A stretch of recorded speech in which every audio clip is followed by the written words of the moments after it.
ओम नमः सिद्धिभ्य, ओम नमः सिद्धिभ्य, ओम नमः सिद्धिभ्य। मंगलम भगवान वीरो, मंगलम गौतमो वन्नी, मंगलम कुंदाद्यो जैन धर्मोस्तु मंगलम। सर्वमंगल मांगल्यम सर्वकल्याणकारकम, प्रधानम सर्वधर्मानां जैनम जयतु शासनम, जैनम जयतु शासनम। अनुभव इसको बंद कर।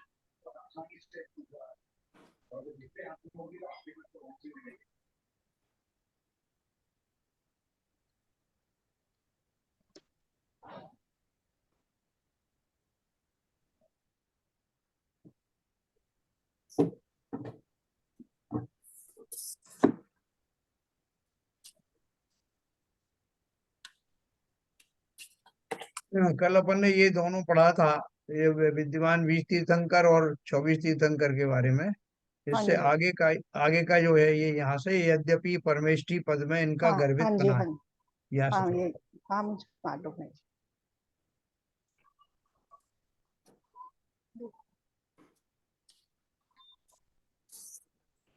दरअसल ना मोबाइलों में दिक्कत होती है। थोड़ा बड़ा करूँ, इसको नहीं आएगा बड़े से। नहीं, मैंने कर ली, मैं कर रही हूँ अपने हिसाब से, हो जाता है अपने आप करने पे भी। ओके। हाँ जी,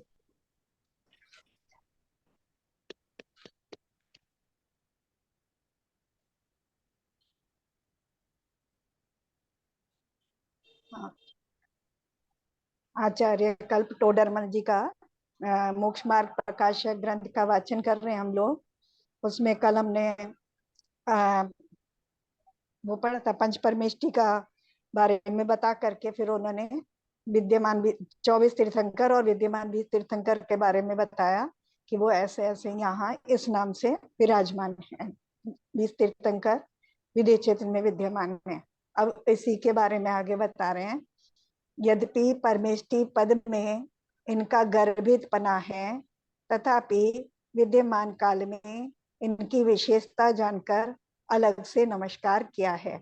जो अपने 24 तीर्थंकर हैं वो सिद्ध परमेष्टि में आ जाते हैं, और जो विद्यमान 20 तीर्थंकर हैं वो अरहंत परमेष्टि में आ जाते हैं। तो उनमें पंच परमेष्टि के अंतर्गत आ जाते हैं। लेकिन वर्तमान काल में, क्योंकि हम इसको वर्तमान चौबीसी के नाम से, बहुत सारी चौबीसी हो चुकी हैं और आगे होती रहेंगी, वर्तमान चौबीसी जान करके, और क्योंकि अभी हमारे यहाँ जो 24वें तीर्थंकर है उनका शासन भी चल रहा है, इस अपेक्षा से, और विदेह क्षेत्र में विद्यमान है 20 तीर्थंकर, उसकी अपेक्षा से अलग से उनको नमस्कार किया उन्होंने। बहन जी, एक छोटा प्रश्न है यहाँ पे। अगर हाँ जी, आपने बताया कि जो विदेश क्षेत्र में 20 तीर्थंकर तीर्थंकर हैं वो जी, अनंत स्वरूप, तो वो जी। सिद्ध स्वरूप नहीं हुए हैं क्या? नहीं, वो विद्यमान है, अभी हैं वो अरहंत, उनके समूह शरण लगे हुए हैं। अच्छा अच्छा, मतलब जो, ऐसा ऐसा है, जितना अपना ये भरत क्षेत्र है ना, हाँ भरत क्षेत्र है, उसमें एक आर्यखंड है और 5 मलेच्छ खंड जी है हाँ, ना। तो ऐसे 160 विधेय हैं। हाँ इतने बड़े बड़े 160 विधेय क्षेत्र है। हाँ हाँ, तो उसमें से 160 में, मतलब एक उसको अगर हम 5 में डिवाइड कर दें तो हो गए 32 पंजे 32 हो गए, है ना। 32 हो 32, गए तो 8 8 में 32 में, यानी एक एक दिशा में 8 मान करके, 8 जो विधेय क्षेत्र हैं उनमें 4 वो उसमें 5 तीर्थंकर होते हैं। 5 विधेय हम उनको, उनके ये मेरु पर्वत की अपेक्षा से 5 विधेय कहते हैं, है ना। अच्छा और 5 उनमें मेरु पर्वत की 4 दिशाओं में 4 पार्ट हो गए, और एक दिशा में 8 8 विधेय क्षेत्र हैं। तो अच्छा ऐसे एक मेरु के चारों तरफ 32 विधेय क्षेत्र हैं। अच्छा, तो इसलिए कहते हैं ना, एक साथ 170 तीर्थंकर हो सकते हैं। तो 10 तो ये भरत ऐरावत के हो जाते हैं, 5 भरत क्षेत्र हैं, 5 ऐरावत क्षेत्र हैं, 10 ये हो जाते हैं, और 160 विधेय क्षेत्र हैं। अगर हर क्षेत्र में एक तीर्थंकर हो तो 160 एक साथ हो सकते हैं, लेकिन 20 हमेशा विद्यमान रहते हैं। अगर जैसे इनमें से अभी उस दिन विपुल जी पहुंच रहे थे, कोई पूछ रहा था ना कि मोक्ष चले जाते हैं, तो मोक्ष चले जाते हैं तो उसी 6 महीने के अंदर, या तो 6 महीने के अंदर नहीं तो दूसरे 8 में से किसी एक विधेय में, जो एक लाइन में 8 विधेय हैं, उनमें से किसी दूसरे विधेय क्षेत्र में उस इनाम के दूसरे हो जाते हैं 6 महीने के अंदर अंदर। 6 महीने का गैप रहता है बस, ज्यादा से ज्यादा। तो वो हमेशा वर्तमान में रहते हैं। हाँ, तो वो हमेशा इस नाम के वहां हमेशा विद्यमान रहते हैं। ठीक है, हो गया क्लियर। अभी शास्त्रों में ऐसा पढ़ने में आता है, जिस समय यहाँ जितनाथ भगवान तीर्थंकर हुए थे दूसरे वाले नंबर के, तो उस समय 170 तीर्थंकर विद्यमान थे, यानी हर विधेय क्षेत्र में एक तीर्थंकर विद्यमान थे। ओके। लेकिन इन 20 के अलावा जो होते हैं वो 5 कल्याणक वाले हो, ऐसा कोई जरूरी नहीं है। उनके 2 और 3 कल्याणक भी होते हैं। अच्छा, मतलब वो उसी जन्म में तीर्थंकर पद को बांधते हैं और उसी जन्म में मोक्ष चले जाते हैं। ठीक है। पुनश्च त्रिलोक में जो अकृत्रिम जिनबिंब विराजमान है, मध्य लोक में विधि पूर्वक कृत्रिम जिनबिंब विराजमान है, जिनके दर्शनादिक से एक धर्मोपदेश के बिना अन्य, ऊपर कर दीजिए भाई साहब,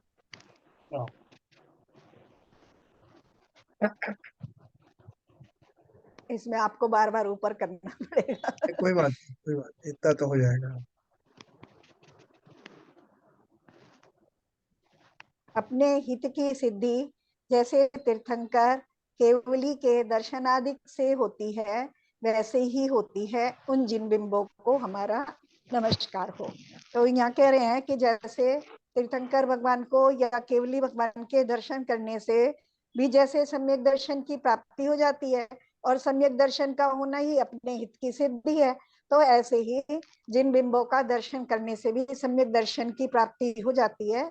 तो उसलिए जितने भी कृत्रिम अकृत्रिम चैत्यालयों में जितने जिनबिंब विराजमान हैं, उनको भी हमारा नमस्कार हो।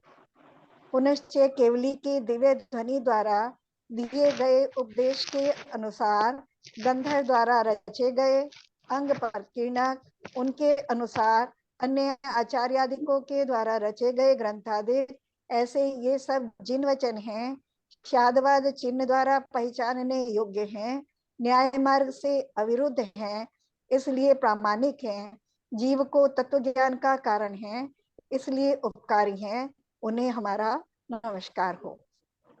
जितने ग्रंथ हैं उनको नमस्कार किया, क्योंकि वो भी हमारे लिए अब हम उसको पढ़ रहे हैं तो हमें खुद ही समझ में आ रहा है कि वो हमारे लिए हितकारी हैं और तत्व ज्ञान का कारण है। और उनके लिए उन्होंने बता दिया कि स्यादवा चिन्ह के द्वारा पहचाने जाते हैं, यानी जहाँ अपेक्षा से नयों से प्रमाण नयों के द्वारा जहाँ कथन किया गया है वहां, या सप्तभंगी के द्वारा जहाँ कथन किया गया है उसके द्वारा उनको जाना जा सकता है, और ये प्रमाणिक हैं, तत्व ज्ञान के कारण हैं। तो ये उनके विशेषण भी दे दिए जिनवानी के। पुनश्च चैत्यालय, आरिका, उत्कृष्टावक आदि द्रव्य, तीर्थ क्षेत्र आदि क्षेत्र, कल्याण काल आदि काल तथा रत्नत्रय आदि भाव जो मेरे द्वारा नमस्कार करने योग्य हैं, उन्हें नमस्कार करता हूँ, तथा जो किंचित विनय करने योग्य हैं उन्हें यथा योग्य विनय करता हूँ। फिर कह रहे हैं यहाँ पे द्रव्य क्षेत्र काल भाव उनको नमस्कार किया, तो उसमें अपेक्षा बता दी कि द्रव्य कौन कौन से ले लिए उन्होंने। चैत्यालय ले लिया, आरिका, उत्कृष्ट श्रावक आदि द्रव्य, इन सबको द्रव्य में ले लिया। क्योंकि उत्कृष्ट श्रावक लिया, मुनि को नहीं लिया, क्योंकि मुनि को पहले पंच परमेष्टि में नमस्कार कराएं। तो यहाँ उत्कृष्ट श्रावक जो है यानी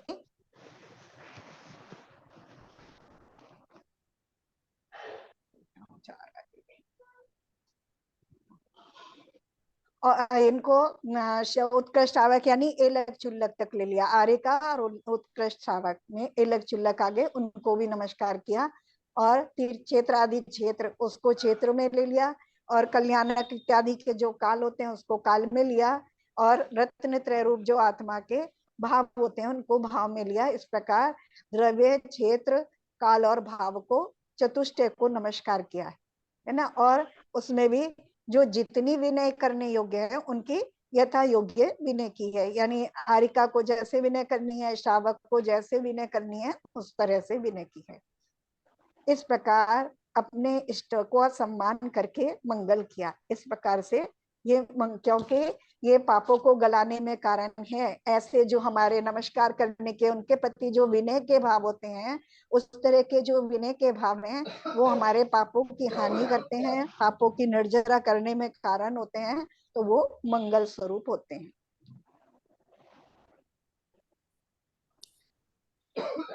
अब वे अरहंत आदि इष्ट कैसे हैं सो विचार करते हैं, जिसके द्वारा सुख उत्पन्न हो तथा दुख का विनाश हो, उस कार्य का नाम प्रयोजन है। और जिसके द्वारा उस प्रयोजन की सिद्धि हो, वही अपना इष्ट है। सो हमारे इस अवसर में वीतराग विशेष ज्ञान का होना वही प्रयोजन है, क्योंकि उसके द्वारा निराकुल सच्चे सुख की प्राप्ति होती है और सर्व आकुलता रूप दुख का नाश होता है।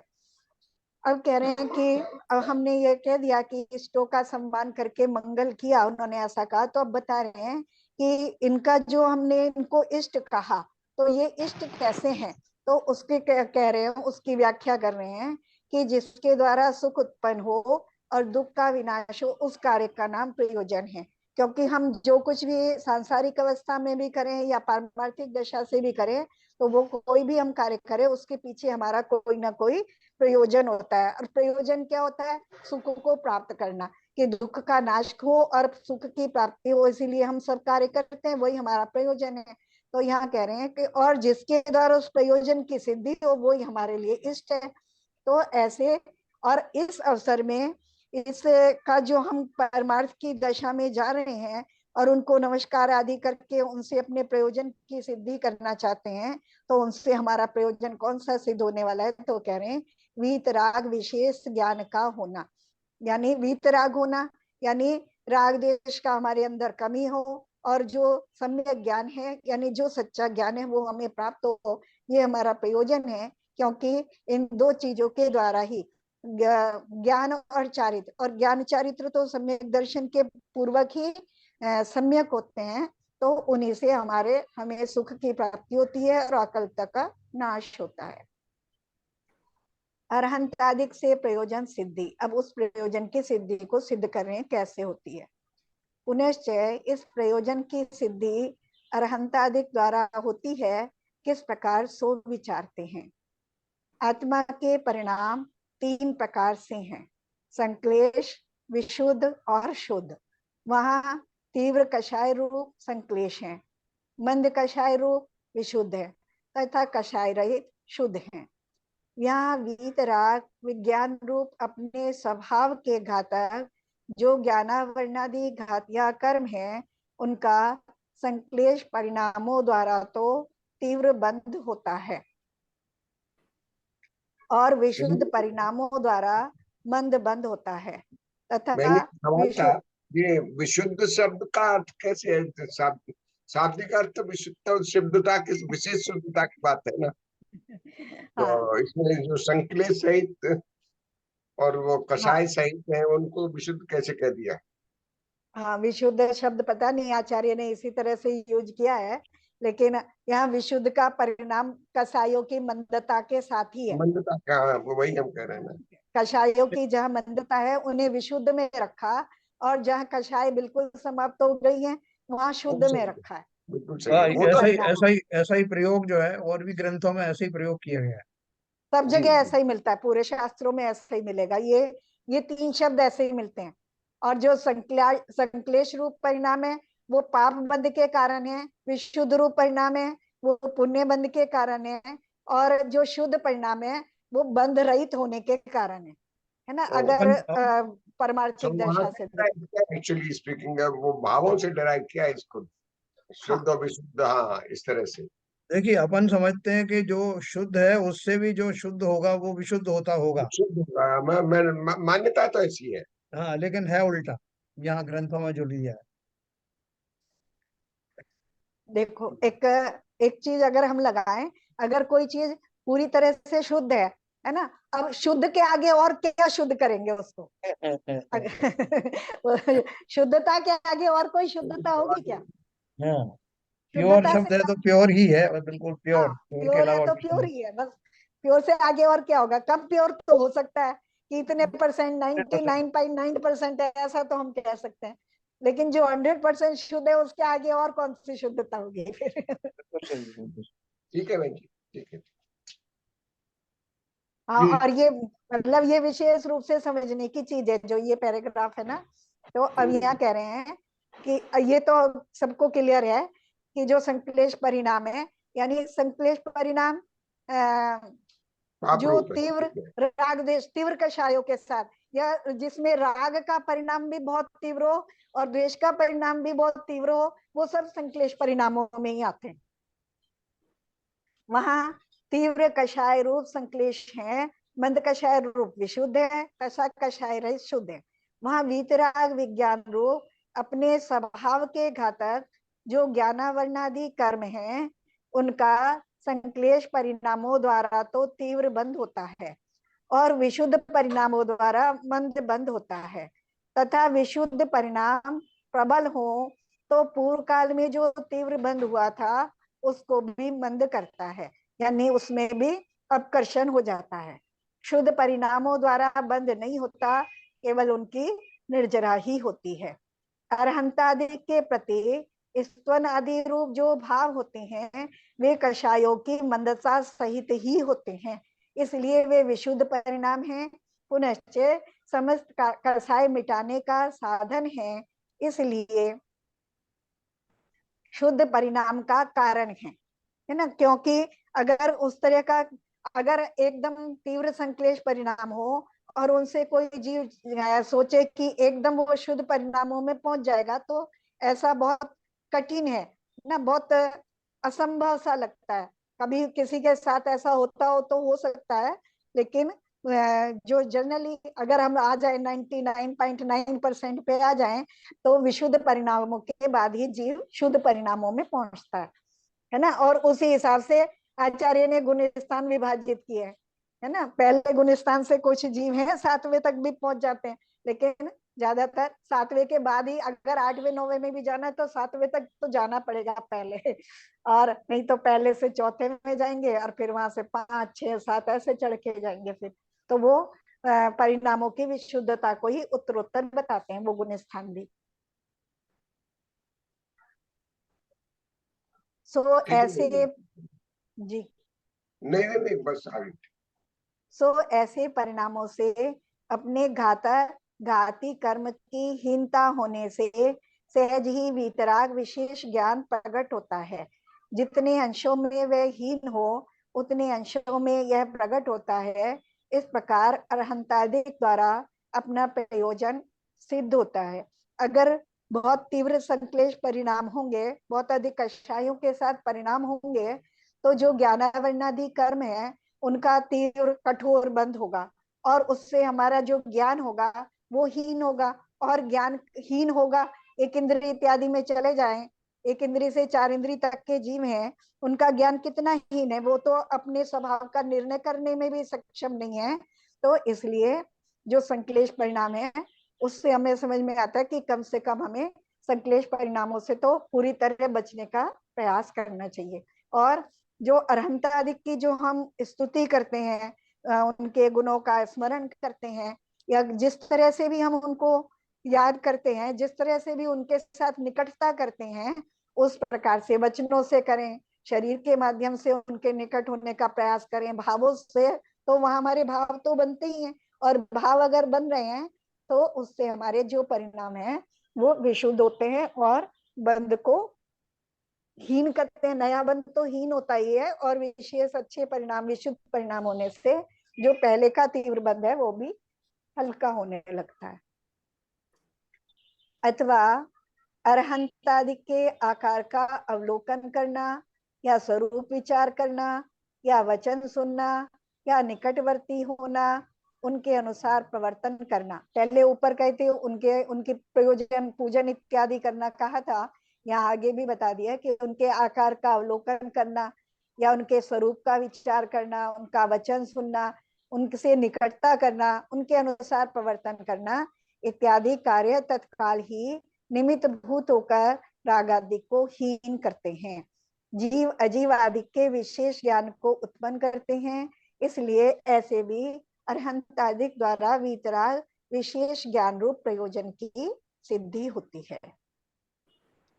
यहाँ कोई कहे कि इनके द्वारा ऐसे प्रयोजन की सिद्धि तो इस प्रकार होती है, परंतु जिससे इंद्रिय जनित सुख उत्पन्न हो तथा दुख का विनाश हो, ऐसे भी प्रयोजन की सिद्धि इनके द्वारा होती है या नहीं होती, उसका समाधान करते हैं। कि आपने ये तो बता दिया कि वीतराग विज्ञान रूप जो ज्ञान है उसके उस प्रयोजन की सिद्धि होती है, यानी पारमार्थिक सुख की ओर जीव बढ़ता है। लेकिन अब कह रहे हैं कि इनके जो पूजा इत्यादि करने से, उनकी निकटता करने से क्या इंद्रिय जनित जो सुख है वो भी प्राप्त होता है, तो उसकी अब उसको बता रहे हैं। जो अरहंतादि के प्रति स्तवनादि रूप विशुद्ध परिणाम होते हैं, उनसे अघातिया कर्मों की साता आदि पुण्य प्रकृतियों का बंध होता है। और ये यदि वे परिणाम तीव्र हों तो पूर्व काल में जो असाता आदि प्राप्त प्रकृतियों का बंध हुआ था उन्हें भी मंद करता है, अथवा नष्ट करके पुण्य प्रकृति रूप परिणमित करता है। और उससे उस पुण्य का उदय होने पर स्वयं इंद्रिय सुख की कारणभूत सामग्री प्राप्त होती है, तथा पाप का उदय दूर होने पर स्वयं दुख की कारणभूत सामग्री दूर हो जाती है। इस प्रकार इस प्रयोजन की सिद्धि भी उनके द्वारा हो जाती है। तो ये तो सबको अच्छे से समझ में भी आता है, हम लोगों को सबको करते भी हैं सब, इसलिए। हाँ, अथवा जिन शासन के भक्त देवादिक हैं, वे उस भक्त पुरुष को अनेक इंद्रिय सुख की कारणभूत सामग्रियों का संयोग करते हैं और दुख की कारणभूत सामग्रियों को दूर करते हैं।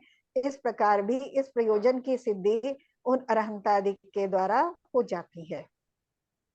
परंतु इस प्रयोजन से कुछ भी अपना हित नहीं होता, क्योंकि यह आत्मा कषाय भावों से बाह्य सामग्रियों में इष्ट अनिष्टपना मानकर स्वयं ही सुख दुख की कल्पना करता है। कषाय के बिना बाह्य सामग्री कुछ सुख दुख की दाता नहीं है, तथा कषाय है तो सर्व आकुलतामय है। इसलिए इंद्रिय जनित सुख की इच्छा करना और दुख से डरना ये भ्रम है। बड़े अच्छे से क्लियर कर दिया पूरा, बहुत बढ़िया। यहाँ किसी का कोई समझ में आ रहा होगा तो वो अच्छे से, क्योंकि ये सब तो चर्चा भाई साहब रोज ही करते हैं इस तरह की। नहीं, बहुत सिंपल भाषा में लिखा गया है। देखो, बहुत बहुत बढ़िया बात है ये। अपन जो करते हैं, जो पूजन वगैरह करते हैं, वो कहते हैं उनसे मिलता तो सब है, लेकिन उससे आपको लाभ क्या होने वाला है? इसलिए वहीं तक हमारी मंजिल नहीं है, वो तो रास्ते में पड़ने वाला भूसा है। ये बहुत बढ़िया बात है।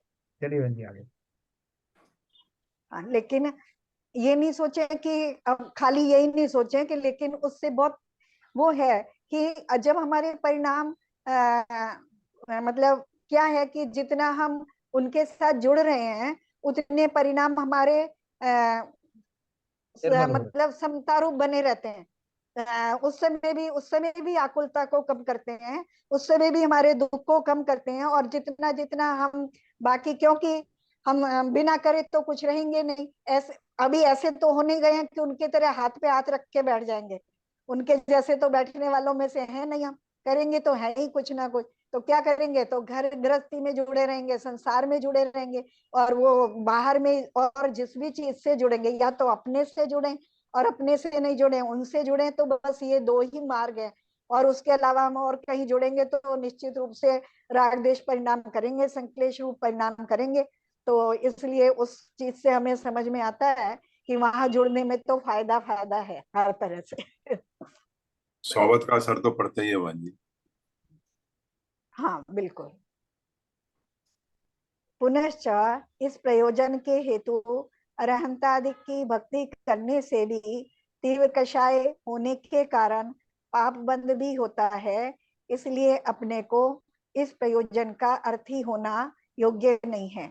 अरहंतादि की भक्ति करने से ऐसे प्रयोजन तो स्वयं ही सिद्ध होते हैं। हाँ, लेकिन अपने को वांछा नहीं करना है, वो अपने आप ही होते हैं।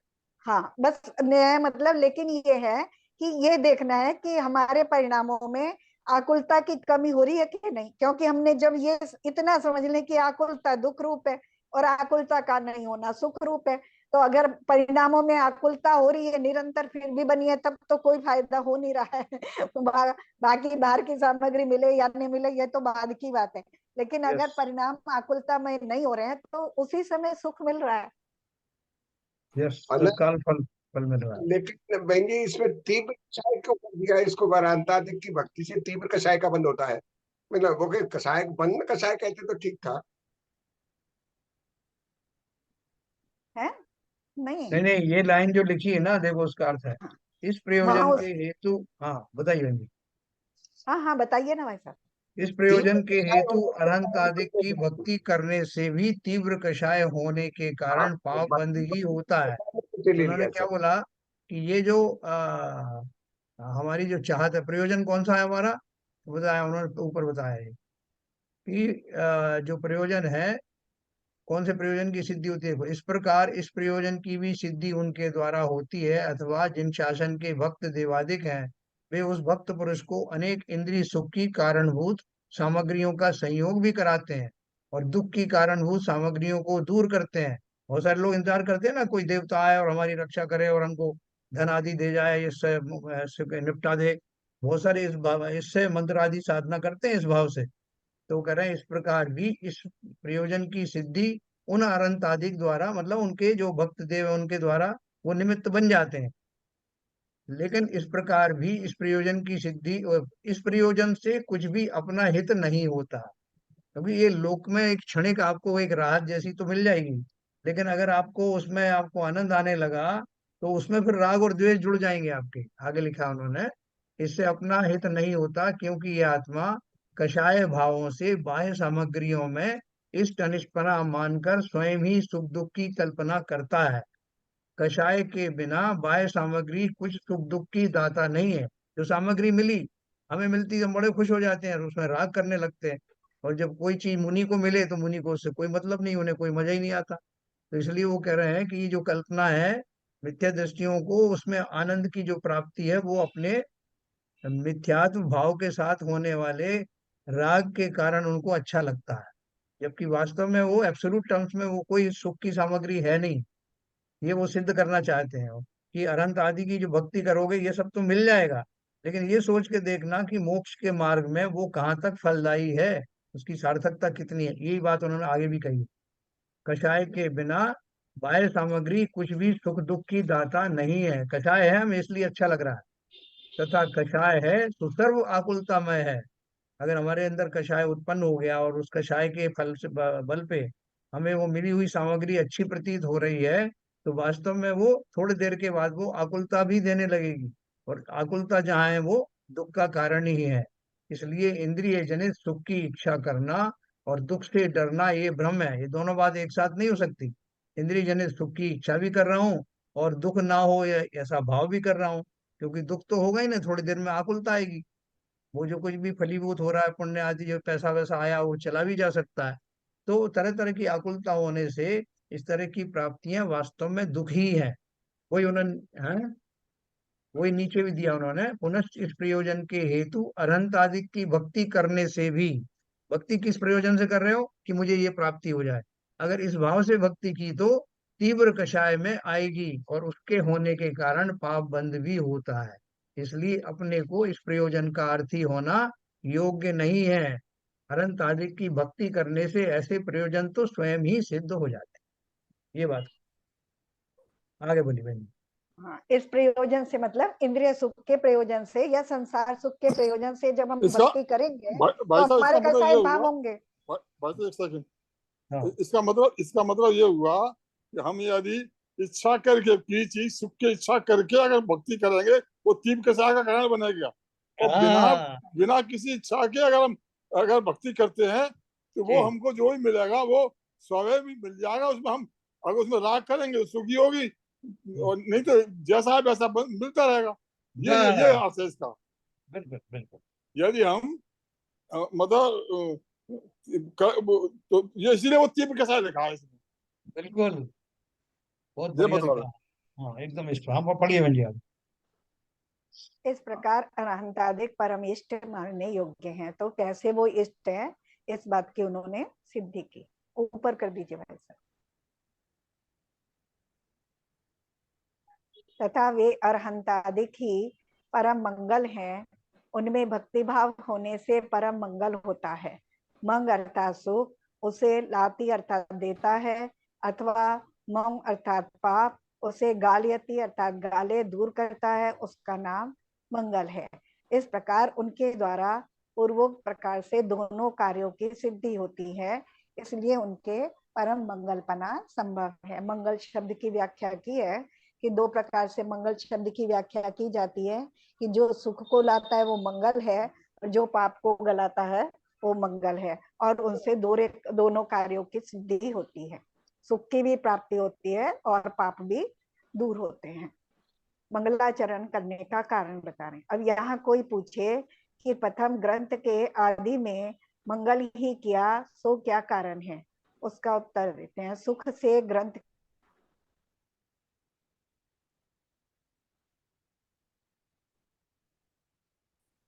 क्या हुआ? नेट चला गया। नेट चला गया उनको शायद। हाँ नेट गया है, स्टैंड स्टिल हो गया है। हम्म।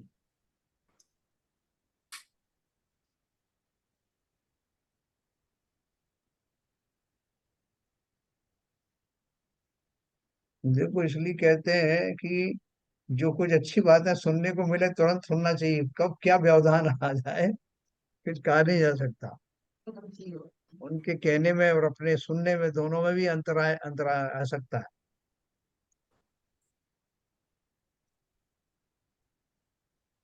लंबा चला गया नेट।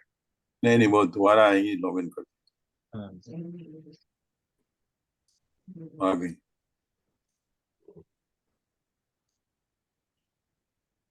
शायद नेट चला गया था लग रहा है। हाँ हाँ।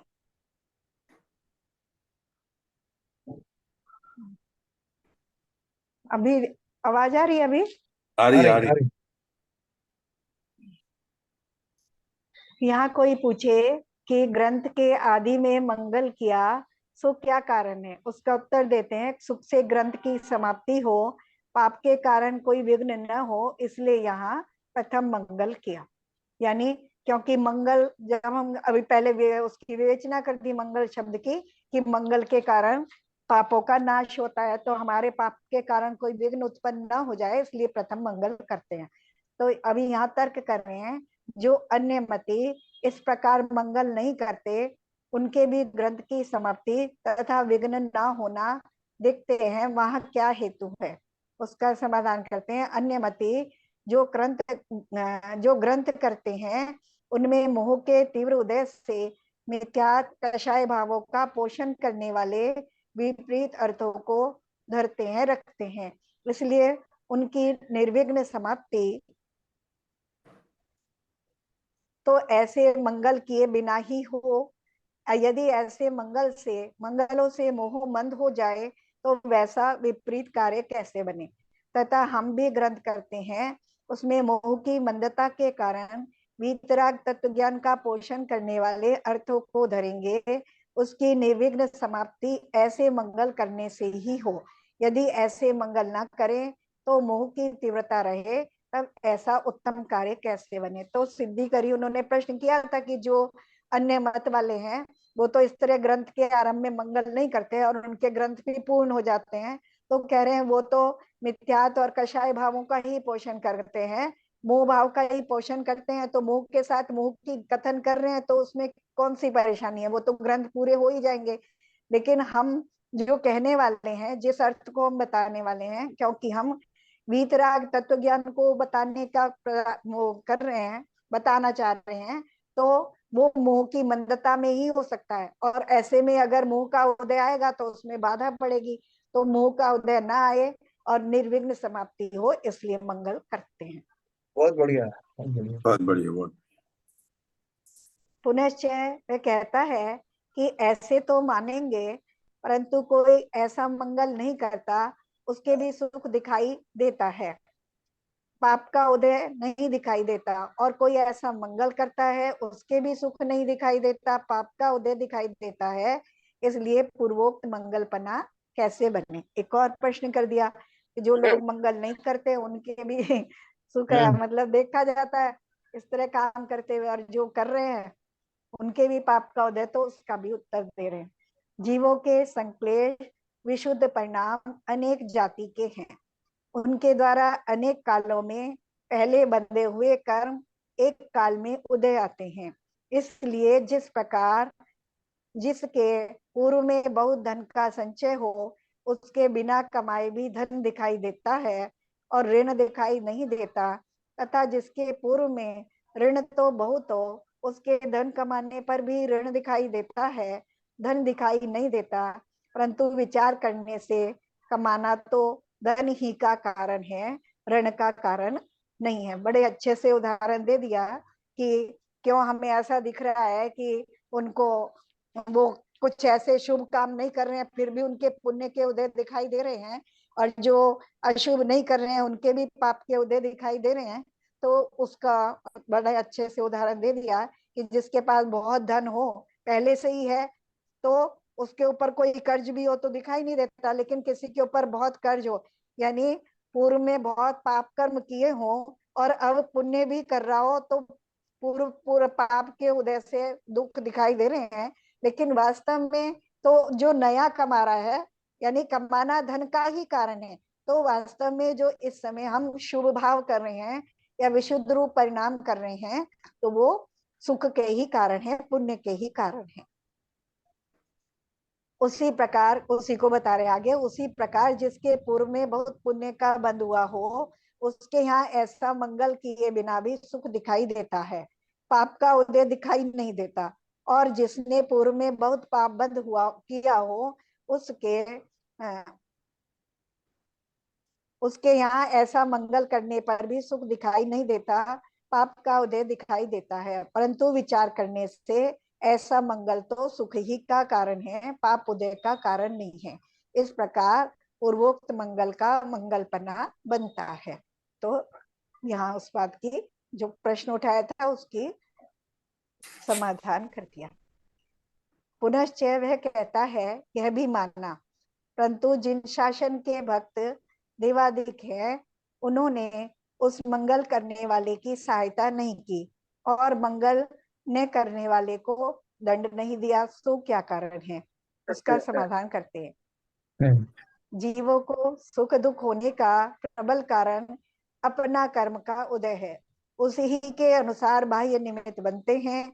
इसलिए जिसके पाप का उदय हो उसको सहाय का निमित्त नहीं बनता, और जिसके पुण्य का उदय हो उसको दंड का निमित्त नहीं बनता। तो ये भी अच्छे से करिए।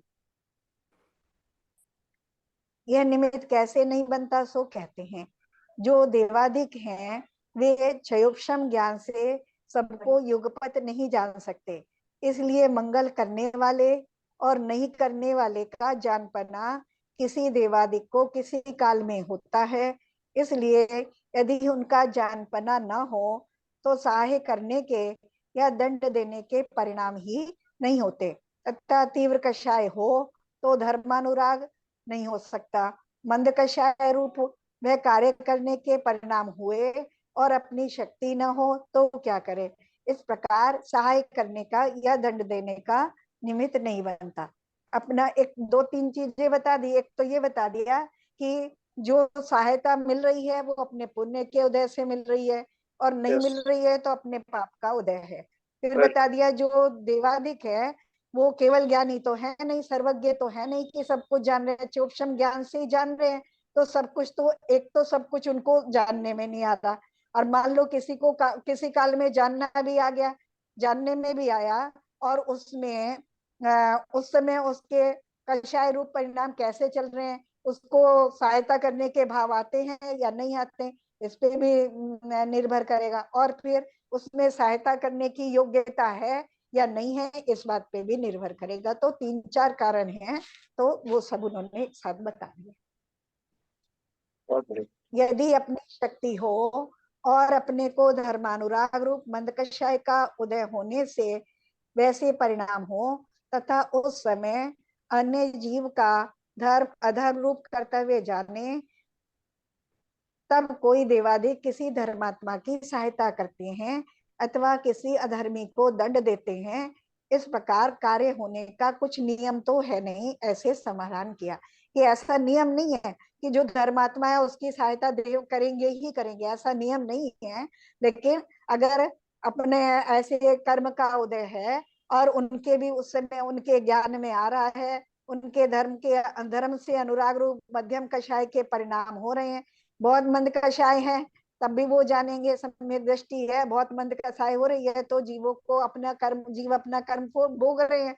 उसी तरह से हमें जानने में आता है, हम भी देखते हैं, जैसे हम भी बहुत से जीवों को देखें तो कहीं तो हमें उनके प्रति उपकार करने का भाव आता है, कहीं नहीं भी आता है, नहीं आता, लगता है भैया इसने ऐसे कर्म किए, अपने कर्म फल को भोग रहा है, हम क्या कर सकते हैं। कहीं हमारी सामर्थ्य होती है, कहीं नहीं होती है। इसी तरह से उन देवों के साथ भी है, क्योंकि वो भी तो हमारे जैसे संसारी ही है ना।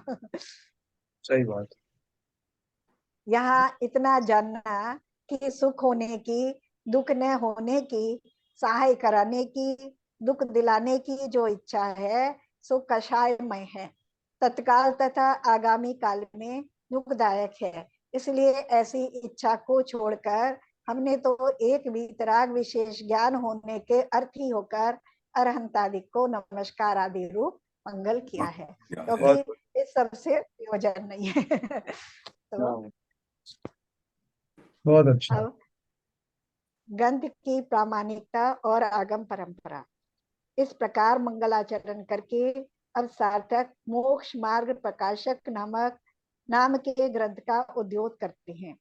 वह यह ग्रंथ प्रमाण है ऐसी प्रतीति कराने के हेतु पूर्व अनुसार का स्वरूप निरूपण करते हैं। आकार आदि अक्षर हैं, वे अनादि निधन हैं, किसी के किए हुए नहीं हैं। इनका आकार लिखना तो अपनी इच्छा के अनुसार अनेक प्रकार है, परंतु जो अक्षर बोलने में आते हैं वे तो सर्वदा ऐसे प्रवर्तते हैं। इसलिए कहा है कि सिद्धो वर्ण सामान्य समामनाए,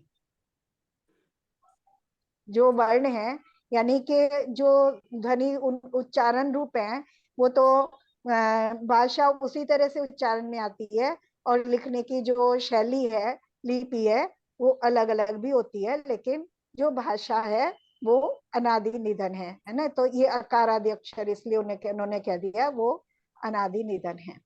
इसका अर्थ यह है कि जो अक्षरों का संप्रदाय है सो स्वयं सिद्ध है, तथा उन अक्षरों से उत्पन्न सत्यार्थ के प्रकाशक पद उनके समूह का नाम शुद्ध है।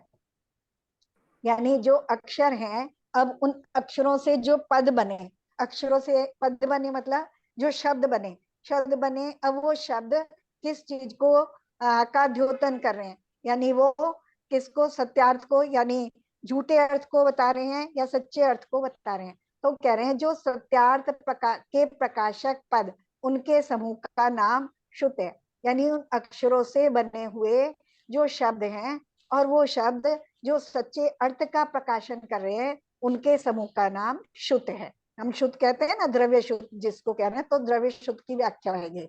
सो भी अनादि निधन है, जैसे जीव ऐसा अनादि निधन पद है, सो जीव को बतलाने वाला है।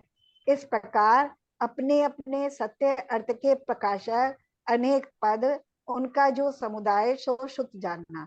पुनश्च जिस प्रकार मोती तो स्वयं सिद्ध है, उनमें से कोई थोड़े मोतियों को, कोई बहुत मोतियों को, कोई किसी प्रकार, कोई किसी प्रकार गूंथ कर गहना बनाते हैं, उसी प्रकार पद तो स्वयं सिद्ध हैं, उनमें से कोई थोड़े पदों को, कोई बहुत पदों को, कोई किसी प्रकार गूंथ कर ग्रंथ बनाते हैं।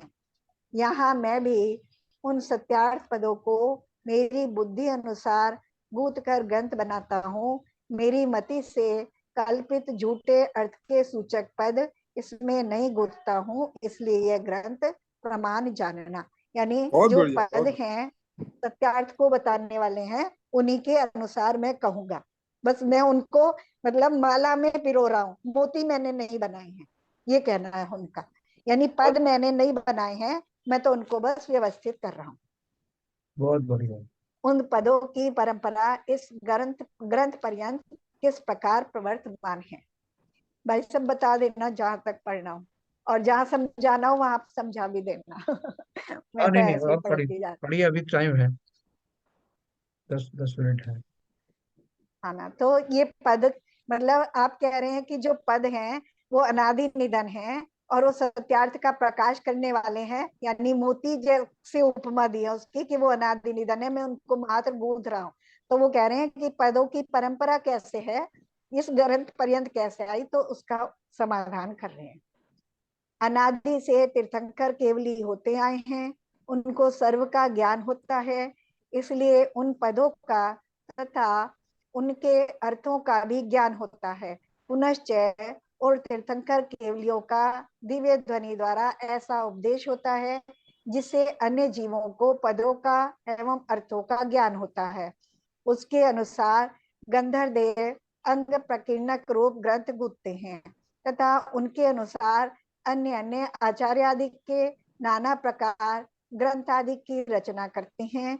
उनका कोई अभ्यास करते हैं, कोई उनको कहते हैं, कोई सुनते हैं। इस प्रकार परंपरा मार्ग चला आता है। तो हमारे पास द्रव्य शुद्ध कैसे आया, हमारे पास तक जो ये पद आए हैं वो गुथ करके आए हैं। तो उसकी परंपरा बता दी कि जो सर्वज्ञ देव हैं वो सब कुछ सब पदों को जानते हैं, उनके अर्थों को भी जानते हैं, उनकी वाणी कीर्ति है, गंधर्व देव उनको गुथते हैं और उनके अनुसार अन्य आचार्य आदि उनकी रचना करते हैं, कोई उनका अभ्यास करते हैं, कोई कहते हैं, कोई सुनते हैं। तो इस तरह से ये परंपरा मार्ग आ रहा है।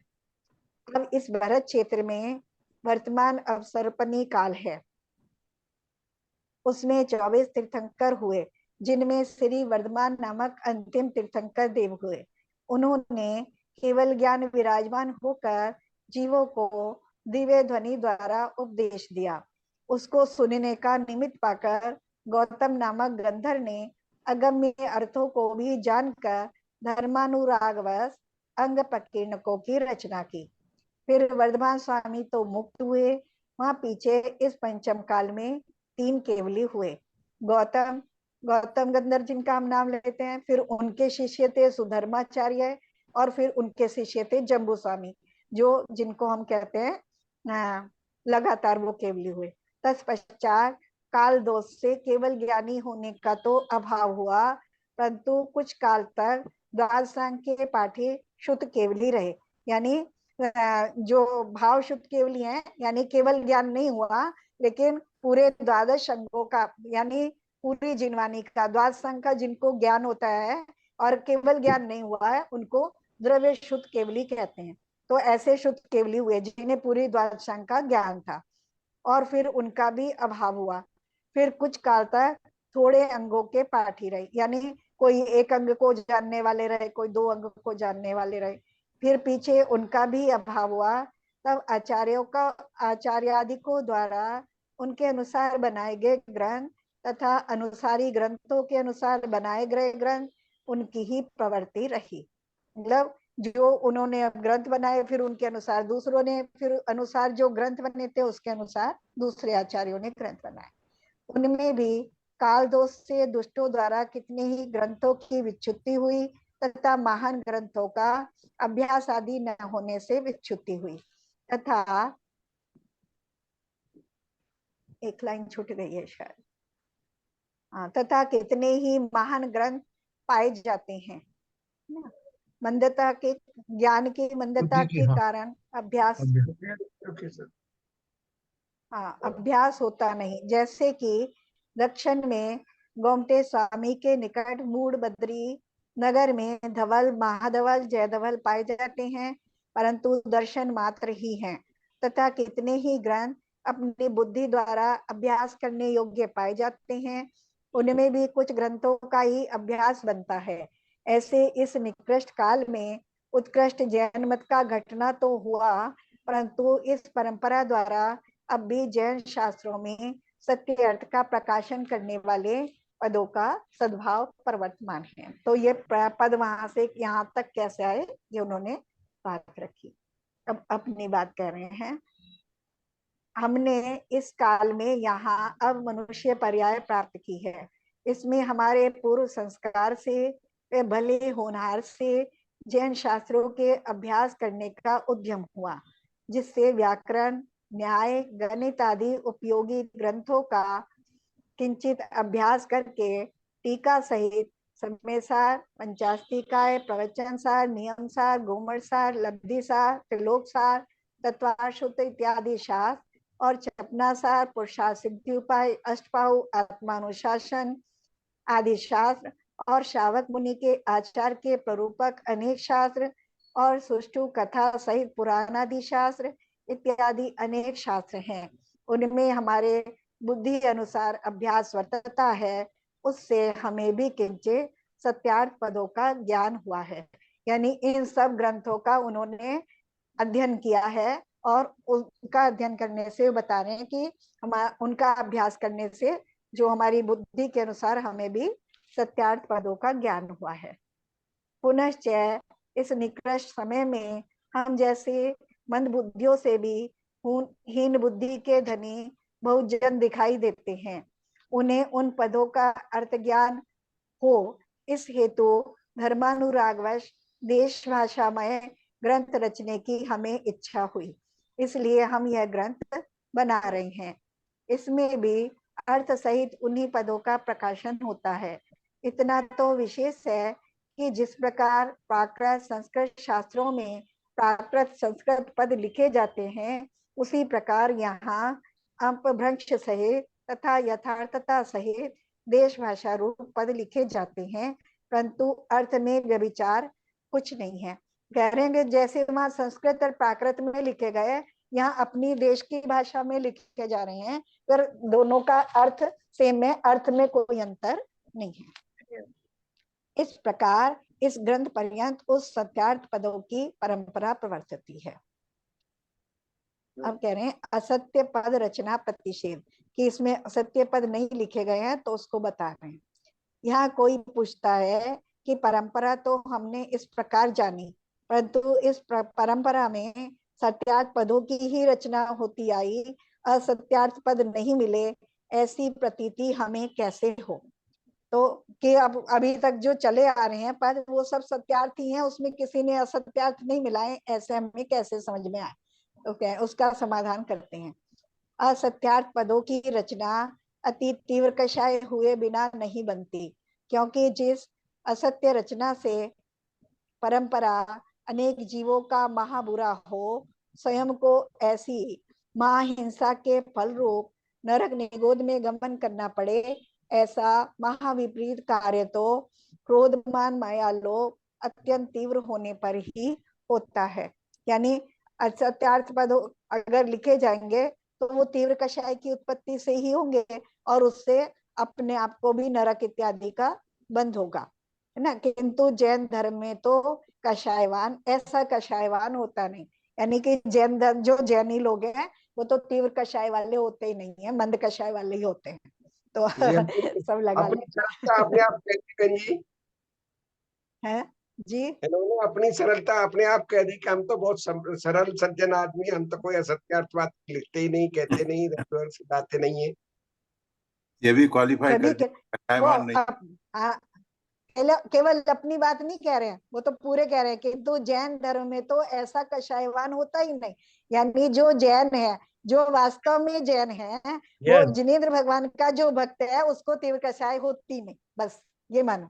और जिसको तीव्र कषाय हो रही है तो वो मान लेना जैन नहीं है, वो जिनेंद्र भगवान का भक्त नहीं है, ऐसे मानो ना।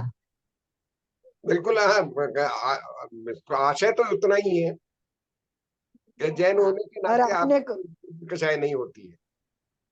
हाँ, और अपने को भी जिस समय तीव्र कषाय हो रही तो अपने पे भी लगा कि जिस समय तीव्र कषाय हो रही उस समय हम जिनेंद्र भगवान के भक्त नहीं है, हम जैन नहीं है उस समय। बहुत सही बात कही। और ये पैराग्राफ और पढ़ दीजिए बहन जी, प्रश्न से पहले तक का। हाँ जी।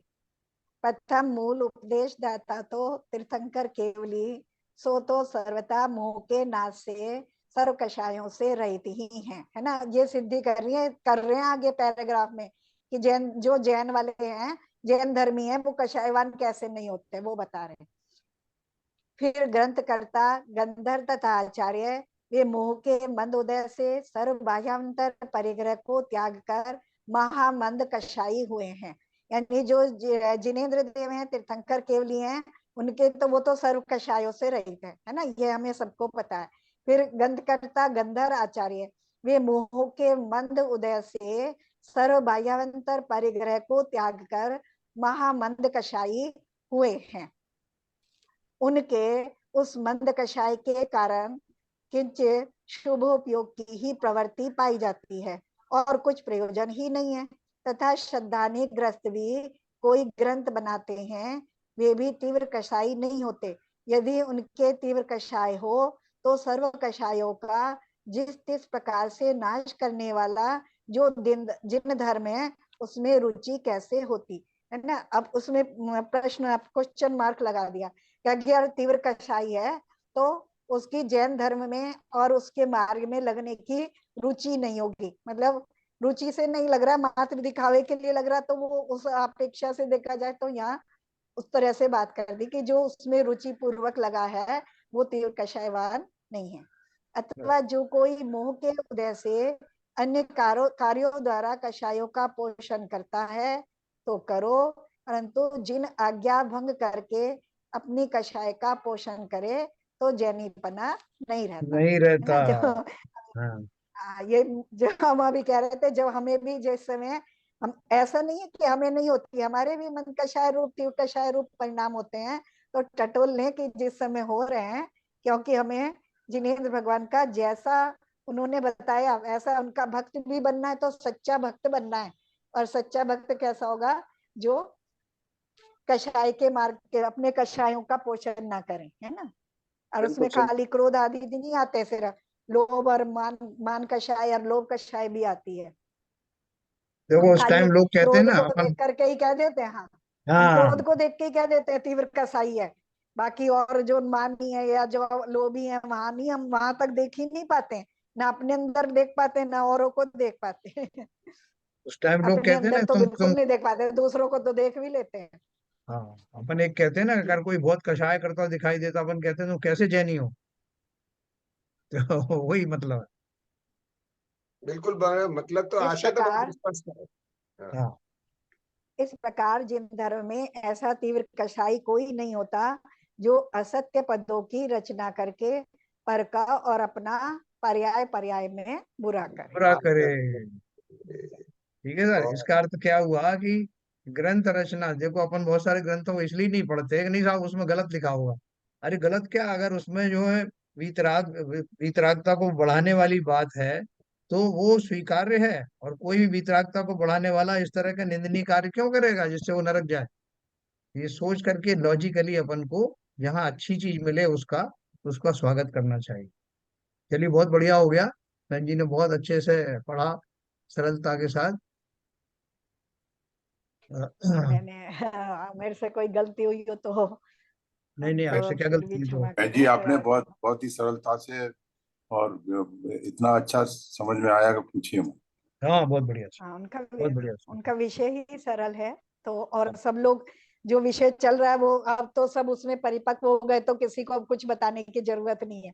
आप लोग खुद पढ़ेंगे तो भी आप लोगों को समझ में आ जाएगा, इतने परिपक्व हो गए हैं आप लोग। चलिए बहुत बढ़िया, मैं जिनवाणी स्तुति करता हूँ, आज वो है नहीं ललित जी भी।